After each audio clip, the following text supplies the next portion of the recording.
नमस्कार, मैं हूं आपके साथ अभिषेक पुंडरीक। एक राष्ट्राध्यक्ष का दूसरे देश में जाना, दूसरे राष्ट्राध्यक्ष से मुलाकात करनी कोई बड़ी बात नहीं है, लेकिन प्रधानमंत्री नरेंद्र मोदी का इजरायल दौरा बहुत ज्यादा अहम है। 25 और 26 फरवरी को प्रधानमंत्री नरेंद्र मोदी इजरायल में रहेंगे।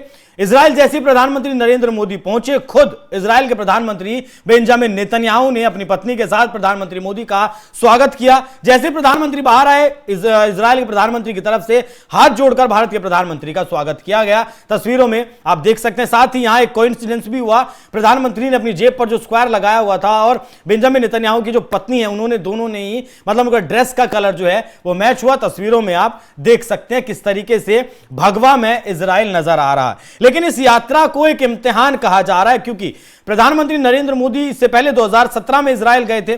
उसके बाद गाजा और इजरायल के बीच में युद्ध शुरू हुआ, लड़ाई लगातार जारी रही सालों तक। अभी फिलहाल सीज फायर है। लेकिन क्या यह प्रधानमंत्री नरेंद्र मोदी का एक इम्तिहान है, क्योंकि फिलिस्तीन के किसी भी नेता के साथ प्रधानमंत्री नरेंद्र मोदी की कोई भी मुलाकात प्रस्तावित नहीं है। ऐसे में उनके शेड्यूल में क्या अरब देश, उनके शेड्यूल से अरब दुनिया इसे एक इम्तिहान के तौर पर देखेगी?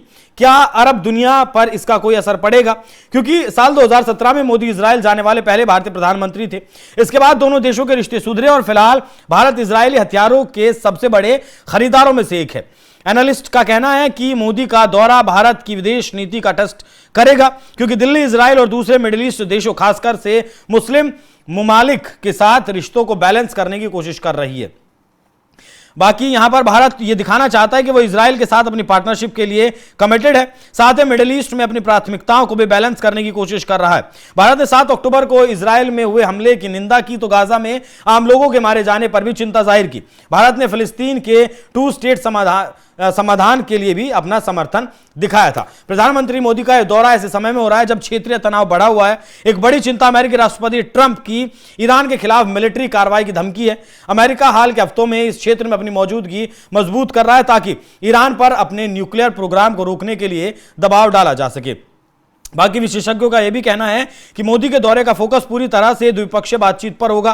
क्षेत्रीय तनाव के बारे में कोई भी चर्चा शायद बंद दरवाजे के पीछे ही रहेगी। इसकी वजह यह है कि दिल्ली के ईरान और मिडिल ईस्ट के कई दूसरे देशों के साथ भी पुराने और मजबूत संबंध हैं।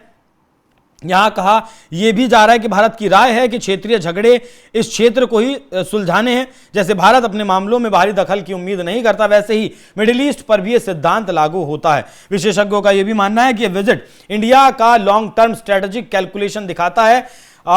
मोदी भारत इजरायल संबंधों की तारीफ करेंगे, लेकिन इस बात का ध्यान रखेंगे कि मिडिल ईस्ट में उनके पार्टनर्स भी हैं और उन पार्टनर्स के साथ भारत के लंबे समय से चले आ रहे संबंधों में कोई रुकावट ना आए जो इजरायल की बुराई करते हैं। तो हालांकि ऐसा नहीं है कि भारत सिर्फ इजरायल को ही साध कर चलता है। भारत इजरायल के साथ अगर समझौते करता है, सैन्य भागीदारी रखता है, तो वहीं फिलिस्तीन के लिए भी वो मानवीय मदद भेजता है।